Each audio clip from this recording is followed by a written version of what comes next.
is Amity from Board Game Blitz, and today I'm going to talk about my board game plays in May. I log my plays using the BG Stats app, which connects to the website Board Game Geek. I log all my board game plays, and in May I had 41 plays of 27 different games, 8 of which were new to me. A lot of the games were children's games. I actually played a couple of children's games at KublaCon, our local board game convention. We went for a few days with our kids. We weren't able to get any babysitting this year, so we went with our kids for a couple hours every day and brought some games and were able to play a couple games with them. But they mostly did the mini painting. So not much like KublaCon gaming for us this year. Maybe next year though, when my kids are old enough to get like an actual youth badge. But let's talk about some of my game highlights from May. First, I'm going to mention a couple of review copies I played. Floating Floors and Corvids are both review copies. Floating Floors I talked about on the podcast already, and Corvids I'll be talking about on the podcast in a future episode. But Floating Floors is a balancing game where you're ninjas like moving around on floating floors, and then Corvids is a set collection game where you're physically like flipping over cards and taking them, and you're crows trying to collect trash. But for non-review copy games I played Barrel Dice, which is a press your luck game that's themed around beer, and we played it at a bar, so that was kind of thematic. But in the game, you're rolling these barrels. It's not dice, it's like little barrel-shaped things, and then you're trying to get them like to stack on its end, and they have numbers on them. And so like one person is the bartender rolling these dice and kind of pressing their luck, and if none of the barrels stand on their end on a roll, then you lose. But otherwise, you get to use the numbers and then like add them together, and that's how much beer you have to give out to everyone else. Meanwhile, like everyone else on the first roll, they put down a number of how many beers they want to drink. And so after the bartender stops, if they have enough drinks to pass out to everyone, then everyone like gets their drinks and the bartender gets what's left over. But if the people were too greedy and they have more than what the bartender had, then the bartender gets everything that they had, and the person who like wanted the most drinks gets negative points. And so I don't actually like beer in real life, but in the game, when I was the bartender, I drank everyone's beer. So that, I guess it's not very thematic in that sense, but it was a fun game. My friend brought over a new Oink game, DroPolter. This is a kind of like feeling game.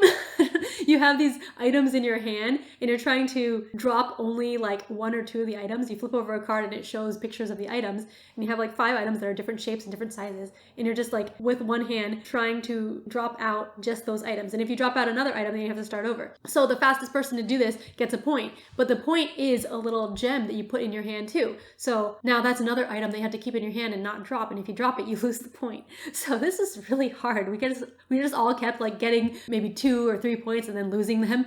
So it was funny and it was very hard. And one person did manage to get all 5 points to win before the deck ran out. So that was cool. But yeah, a very hard game to play. And my friend brought over another game that I had wanted to try. Is called Perspectives.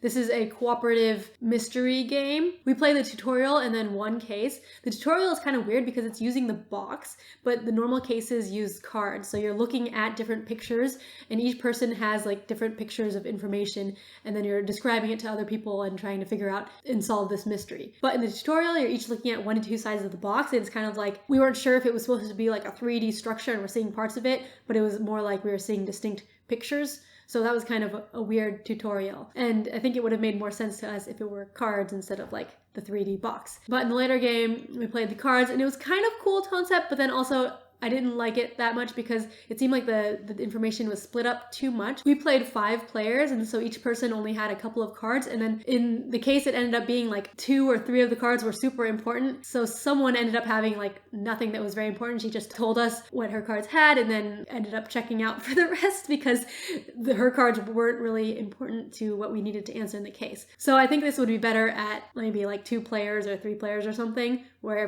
it's more likely that everyone will have something important. And also because there's like one card that was really important, if one person just like didn't realize it and didn't tell the other people, then you just lose. So yeah, I didn't like this as much as other mystery games where they split up information. It seemed like the way they split up information wasn't great, and it's also like because it's image based, it's harder to know what to tell other people, and so there's like 2 layers of difficulty in it. Whereas with other mystery games, it's like everyone sees the image and then like that's the hard part is the images, or like everyone has their own information, but like it's clear what your information is. So I liked the concept, and I do want to play the other cases, but it wasn't high on my list of mystery game favorites.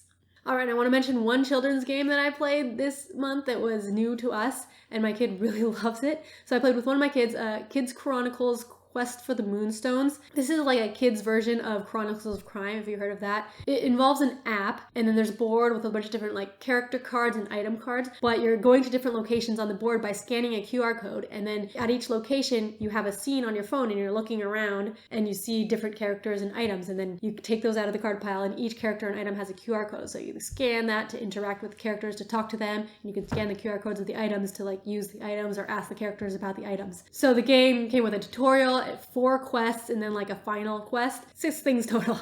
But in May we played, I think, the tutorial and 2 of the quests, I think. But actually, as I'm filming this at the beginning of June, we played through the rest of the game too, because my kid just kept wanting to play it over and over again. My kid is 4 years old, almost 5, and the game says it's for 7+. But it works well for him because he likes looking for the characters and items that he sees in the app. And so I can just read the story to him and facilitate that, and then he can like say, oh, I want to go here, or oh, let's talk to this person. So that worked out really well, and that was a pleasant surprise for me, since I was thinking that I wouldn't be able to play it with them for another couple of years. The final quest in the game did have some riddles that kind of went over my kid's head, and so I kind of had to simplify them and explain what the riddle meant to him, and then he was able to get it. So with my help, he's able to play the game, and I guess maybe probably 7-year-olds could play it on their own. But it was a fun game for me to play with my kid. All right, so those were some of my highlights from May.